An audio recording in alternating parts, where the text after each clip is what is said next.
All right, you guys. So we are still in Nairobi, Kenya. If you ask me, the best city in the world, and it seems that I'm not the only person that thinks that. We have Abdul Rahman here. He is from the United States. If you guys are wondering why I pronounce his name that way, he is Muslim as well. Just in case if they're wondering, because that's not as normal. But Abdur is what we're gonna call him for this video now, because first and last name, you know we don't say, but first name, yes. So he's been to Ghana. He's from the USA, but he's in Nairobi, and he messaged me when he got here, and he's like, "I'm already sold." And that seems to be a typical reaction whenever people get here, is that they're already sold. Because Austin's not making this up. I have better things to do to sit here and make this up online. So, what was your first impression of Kenya compared to Ghana? What stood out about Kenya immediately? Stood out in Kenya immediately. Yeah. Well, obviously, the people here are welcoming. Welcoming. You hear everywhere, Karibu, Kaka, everywhere. So you feel this welcoming energy as you approach the airport. Even the guards outside the airport, how much do you call it? The clerk, airport clerk. The guards outside the airport, I don't know, but I know what you mean. Yeah. So after dropping from the plane, going inside the airport, passport control and all, everyone is telling you Karibu. So Ghana, I didn't get much of it. What was Ghana like then? Well, I guess like the United States, let's say that. Yeah, when I was there, I got that same vibe that it was like, I'm in Africa, but like this is like a watered down version compared to. And Kenya's not that much of a culture shock. I remember you told me that, but it still feels different than being where we're from. Yes. Here, people are more open to help you, actually. Yeah. In Ghana, it's just do by yourself, you know. Even in Ghana, if they want to offer you, you'd have to. It's like you have to pay them. To help you. Here, they do for free. They don't really care. So that's what I noticed about the culture, the impression first, actually. And to be fair, I mean, Ghana had more scamming, but I would say the scamming here is minute. It still happens. It happens, but it's minute. This is not a perfect place. It's not, But after being to 7 other African countries, it's the best option for around the world. Is the best for me. Yep. So, what was one unique experience you had in Nairobi that stood out to you the most? Ooh, unique. I've had quite many unique experiences, actually. Let's think of one. I think that'd be quite difficult to Well, for example, let's just say, like, one of my unique experiences here was going to the clubs or going to the malls, and everybody's just in a good mood. You can walk up to anybody and ask for directions, socialize. Well, obviously going to the stores, like you mentioned, everyone is very, very, again, welcoming. You know, this is how it is. They're not standoffish. You're not gonna go there and expect to just buy. You're gonna end up going with a whole lot of things you learn from that person. You're gonna get into some kind of conversation with them, at least. So, very good people to talk to, actually. Just speak a little louder, because it seems like now that I'm recording, it's 1,000 buggies coming by. True. Yeah. So, the people here are very nice. I'm telling you, very nice. So let me ask you this. Sorry, go ahead. Yeah. Go ahead. Well, as an American, what is the most appealing about Nairobi? So for me, it was when I came to Africa, out of all the countries I've been to in Africa, this city was the most developed, the most convenient, the most familiar, the least of a culture shock. It was a soft landing. What would you say was the most appealing to you about Nairobi coming from an American background? Well, obviously, there's not much of a culture shock. Except when it comes to social, being social. You know, in America now, everyone is to themselves. Everyone is abnormally, awkwardly social. Nobody wants to talk to one another. So coming here was kind of a breath of fresh air, at least. Yeah, that's what really brought that's just what really caught me in the eye. So, And you came from Dallas as well, right? Dallas as well. Yep. Yeah, so that I think for me, I've been to a few cities around the United States. That was the worst city. I think I would probably blow my brains out before I go live over there again. Dallas. That city drove me out of the country.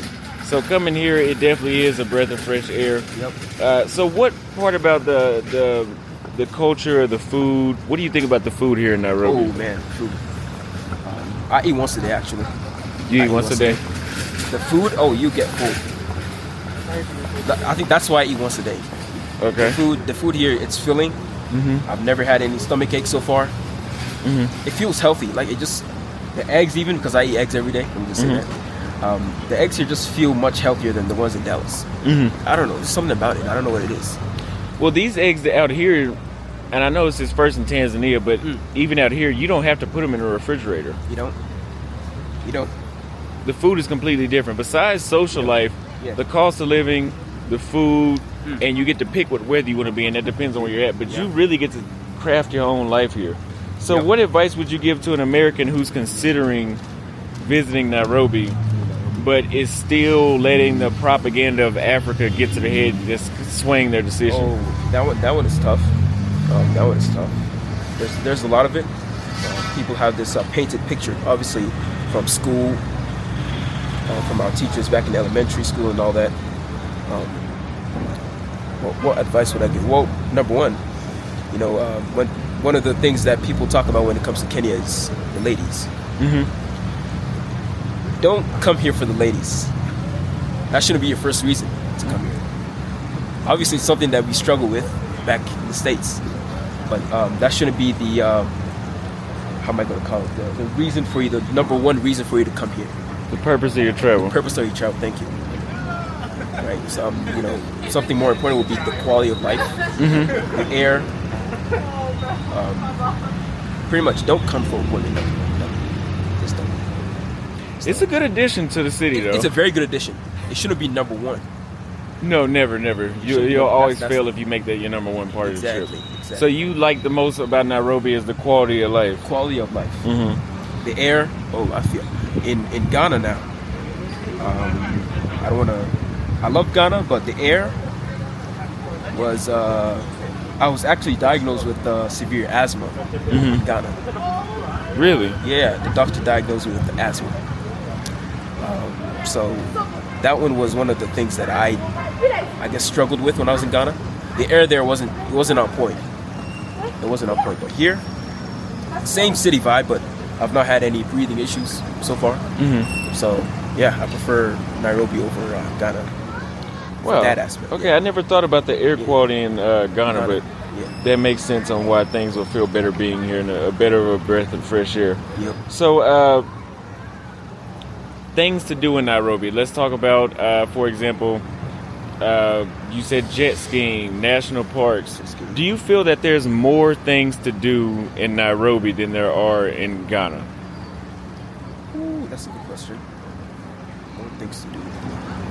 I would say yeah. Ghana, where I was in Kumasi. They didn't really have much of the parks. Not many tourist attractions, let's say that. So, I guess maybe because it wasn't the main city, like Accra. Because I didn't live in Accra, so I don't know much about Accra. But here, there's too much to do in Nairobi. Too much to do in Nairobi. It's just too much. I always tell people you can stay here for 6 months. Oh, man. And 6 months later, you'll still be finding new things to do. I'm telling you. There's endless amounts of places, endless amounts of people that you'll meet and be friends with. Yep. There's always something to do. And we're getting in the high season right now in December, coming up next month. And there'll be 2 events a day happening here. 2 events? Yeah, 5. 2 events a day. 5 events. It'll be, you won't be bored. I can guarantee you that. And if you guys are looking to come to Nairobi, Kenya, you want somebody that has boots on the ground, that has the right network, that can set up a plan for you, an itinerary, find your place to stay, get you a personal driver. If you want to actually immigrate here and get a residency, click the link in the description of the first pinned comment, and we can get you a plan set up today. And make sure you visit this amazing city the right way, because this is the best city in the world out of 40 plus cities that I've been to around the world. It is for me. Yeah. So far. So, what are some must-visit spots that you've been to that you would recommend somebody come to whenever they visit Nairobi? The mall itself is a tourist spot. The mall, yeah, I would agree. Itself. I mean, it's my first time here. It's how big is it? What is it? 5 floors? 5 floors? Yeah. Here itself is a tourist spot.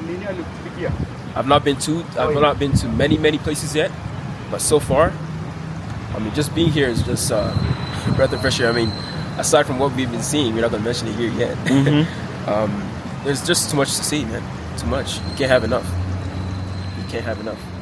Yeah, and I would say like some must-visit spots is the malls, parks, the national parks, yeah. Even areas like where you showed me where you're going to the Paradise, whatever the place is called. I've never been. Yeah, Paradise. But it's just if you really appreciate nature, Nairobi is a place that has preserved enough nature and mixed it with city life. So it's good for young people, it's good for families, and it's good for somebody retiring. Everybody can come live in Nairobi. So, could you see yourself living here for 6 months out of the year? Of course, that's going to happen. That's going to happen. Oh, that's going to happen. That is going to happen. It has to happen. It has to. But next year, yeah, of course, no doubt. All right. Well, I appreciate you coming through and giving everybody a testimony and telling them that this is the best city in the world and that you could see yourself settling down here. And that Austin is not just on here just yapping to make stuff up, that this is really a paradise. Is that what people say? They think I'm making it up. I don't care, because I'm not going nowhere. I just got an unfurnished apartment. Actions speak louder than words. So I can say as much as I want, but I have the choice to be anywhere in the world, and I choose to be here. Thank you again for coming for the interview. Thank you. Guys, click the link in the first pinned comment or the description. You better do. And get a curated plan to visit the best city in the world. I'll see you guys next time.